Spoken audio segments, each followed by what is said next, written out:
KKHT wants you to meet three of the classiest guys in real estate. I am Chris Kelso, the maestro of mortgage. I am Rob Cook, the godfather of real estate. And I'm Joe Orsack, the king of credit swing. And together, we're the Real Estate Rat Pack. Much like us, real estate right now is smoking hot. So whether it's buying, selling, or owning, you need to check out the Real Estate Rat Pack. They're here to take your calls and answer your questions live. Call now, 1-800-808-5548. And now, the Real Estate Rat Pack!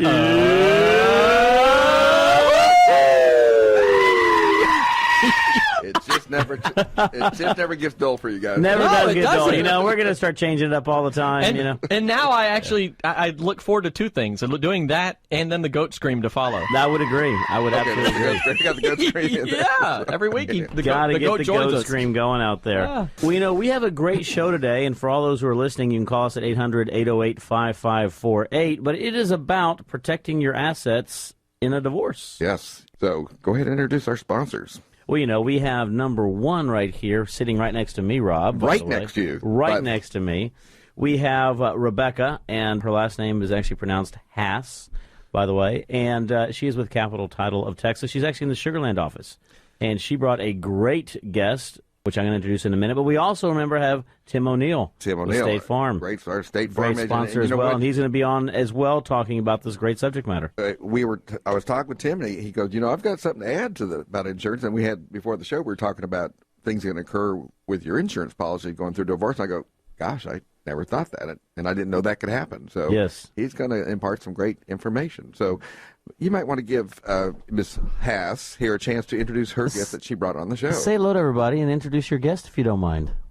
Good morning, everyone. My name is Rebecca Hass. I'm with Capital Title. I'm in charge of business development, and I have Miss Joanie Caskey here with me today with Remax Fine Properties. Joanie, how you doing? Good. How are you? Doing very well, thank you. You know, today's subject matter, one of the things that actually Rebecca and I were sitting around talking about, this subject matter, is divorce and real estate go hand in hand most of the time. In fact, with the home ownership as high as what it is right now, it's something that ends up going through the process, and whether you be on the buying side or the selling side, it's something very important to look at whenever you are going through a divorce. Now, let us know first, before we go too much further, let us know a little bit about you, who you are, what you do, and what you're doing in real estate. Well, I'm Joanie Caskey again. I'm owner of the Caskey Realty Group. I'm actually a licensed real estate broker. Been in the business for over 6 years. I'm a former paralegal. I have a team of 4 agents over at Remax Fine Properties in Sugar Land. A formal paralegal, so we definitely brought on the right person. Absolutely. Well, not only that, you know, they know how to be organized. Yes. Which might be challenging for a lot of realtors out there. So just say, not all, we love realtors, but, you know, they do. Squirrel! Yeah, pretty much. What was it? Renee Davy Oakham said, chicken? Chicken. But that's a great asset to have going, and I'm sure that in working with your team and things like that, so what prompted you to get into real estate out of being a paralegal? Well, I'm from a family of brokers, and so I was kind of born into the business. So the fact that I was a paralegal was kind of the odd thing in my family. You were just a radical back then, right? Yeah, I was, and then I decided to join the group and conform. And the rest is history. Yes, I love it. And you're out the Sugar Land area. So, you know, our subject today is about divorce. And, of course, there's some of us in this room have already been experienced with that event in their life. Some more than others. Some more than others. And it's a humane thing to do, It is Rob. a humane thing to do. Catch and release. Catch and release Anyway, system but, right there. you know, I'm sure you've probably come across couples who have a home and then decide they're going to separate and ultimately divorce. How would you step them through that process and what to look out for, and you know, and plus sometimes I know they always want to have you on their side, and you know, don't listen to my husband, don't listen to my wife, just listen, you know, and you have to be very careful about that, how you do that. It's tough. Sometimes we get the call even before the divorce attorney, you know, which is, it's actually nice because it's before things get heated that we can get involved and actually maybe sit down together before, you know, they get in the battle with the attorneys. We do get a lot of calls from one party, and it is challenging because the hard thing for them to understand is we're actually a neutral party. We represent both. One may have the house, one may be paying the bills, but both are the sellers in it, and we represent both parties. And that's tough for them to understand. You know, they want to share their side of it, and they want me on their side. But You get to play counselor. I do. Yes. I do. And I think I've learned that the best way to handle it is everything has to be group. Everything has to go out to both. We may not meet together, but, you know, we might be on a conference call. I've done it. Well, I've sat them down and counseled them. I said, "You got to understand. You know, I can't take sides, and we're gonna get through this alive," type of thing. At least that's the goal. Yeah, I can just imagine, how much are we making again? Can you not tell him or her? yeah.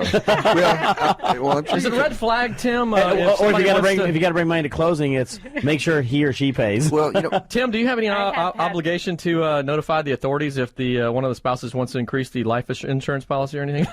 Just curious. we'll talk about that That look on your face. up in that particular segment. But I know that happens, and we probably have people out there right now who are contemplating divorcing Well, and have a life house to insurance sell. policy. And one time they'll instigate the call to you, and then they say, "Well, don't tell my wife, husband, whichever one you're talking to." And what do you tell them? They're It's going to like, notice when the house is gone. Yeah. Sold. It's tough. I have to take it in at times, and I cannot. There's things that I don't say, like who I saw them walk in the house with, and things like that. Oh, I didn't even think about that. Those things do occur Wow. through the transaction, and I have to keep my mouth shut at times on that. But I do have to remember I represent both. So when it comes to the real estate transaction, I'm honest, and I talk to both of them openly on it. Now, the personal things that are going on and what I see in the house and all those other things that happen, I do keep my mouth shut. Oh, is that your son? No. Oh, sorry. We know what I've advised some people, and oftentimes, as you're representing buyers, you walk into a house and you notice things missing. If I walk into a house and I can see half the closet's empty and the other half has only men's clothes in it or only women's clothes, it's one of the things I say. You know what? You might want to just kind of leave some things intact, because what buyers will do is perception. Of course, the buyer's agent will say, "Look, this is obviously a divorce situation because the bed will be missing in one room and the china hutch will be missing in the other room." Is to kind of like make things look like everything's good until we get the house sold. Then you can split it up, type of thing. Yeah. Because as a buyer's agent, I look at it and I say, let's lowball them. Yeah, We need to unload this house. because they're probably under some duress to get it sold. Because if you go in with the mindset that you're going to be cooperative with as you're divorcing, you're probably going to get a great price. But if you are in that point where you say, "You know what, we have to sell it, and we've got a time frame," and if you're on a quick time frame, you don't get your highest price typically. I Well, agree. and a lot of times, when you're going through that divorce situation, it can be stressful. I mean, you have, as you mentioned, there's some divorces that are very amicable, but you also have some divorces that are not so amicable. And then you've got the divorce as a result of they found somebody else and they show up at the house, as you mentioned right there. Yeah. What's one of your best stories? Do you have a best story you can share? That's probably it, when I best them with the boyfriend, and it's like, oh, Oh, wow. I know not to say anything about this situation. Right. Just how to be all Switzerland on somebody. Just like, yeah, nice to meet you. Yep. That's pretty funny.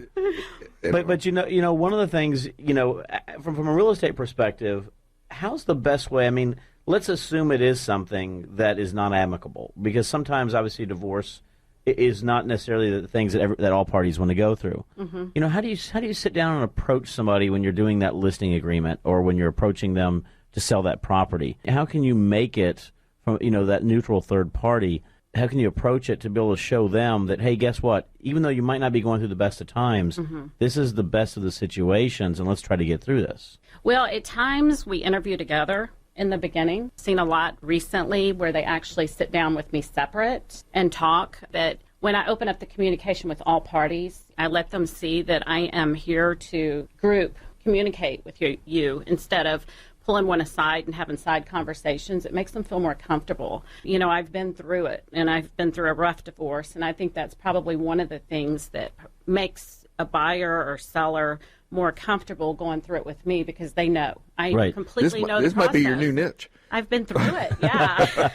I specialize in divorcing couples. I've experienced it all. Yes. It could be a good market. I mean, you get 2 sales or 2 purchases. I mean, right? 2 purchases and 1 Yeah. sell. Yeah. I can see the advertisement. Got divorced? Call me. Wow. Well, it works, and that's typically what just happened. gosh. And the one I remember most is Judge Carahan we had on the show. Right. Very amicable, and I sat down with both of them, and of course they both bought something afterwards. And I thought, Right. I'm liking this. And they were great people both. Sometimes it just isn't a good match. But, and you mentioned you recently went through it. Nothing better than to have walked in those shoes, as they say, to be able to sit down and say, I understand, I relate, I've gone through this. And here's, as much as you want to throw the other under the bus, here's from a real estate perspective what we have to do to get through this. Yeah. It is different having been put in their shoes. Yeah. Right. So what was your challenge? You had property to sell going through your divorce? I didn't sell mine, but Okay. I think it was the challenge I fought to keep the property. And I was able to, but yes, I did go through the whole process. And I think probably the big thing is I learned on how to communicate and deal with the parties when it gets really heated, and work with, everyone, including the attorneys involved. The thing that's so tough for a lot of people, and this is obviously going to be one of the most emotional things that people go through, is that they're dissolving a business. It really is a business relationship as well, obviously, as a personal relationship. But you have business as a marriage, and owning property is one of the aspects of a business. And it's very difficult to separate emotion from that process and approach it logically and reasonably. But if you don't, there's a lot of things that really can hurt you as a business owner. So anyway, we've got. I was about to say we got the finger. We did get the finger, Joe. we got the notice that it's we're down to the last minute here before we have to take a break. But I want to make sure that people know how to get a hold of you. God forbid anybody's going through this situation. Knowing that they are able to deal with somebody who's experienced it themselves. How did they reach out to you? I'm Joanie Caskey, the Caskey Realty Group. I'm over at Remax Fine Properties in Sugar Land. My number is 832-580-9091. That is Joanie Caskey with the Remax Fine Properties out in Sugar Land. Give her a call. We have a lot of information still coming. The show is not over. We're just taking one Joanie's break. coming back. And Joanie will be right back to talk with us again. So stay tuned. We'll be right back. Call the police and the fireman, I'm too hot. Make a dragon wanna retire, man, I'm too hot. Say my name, you know who I am, I'm too hot. And my band about that money, break it down. Girls hit you, holla.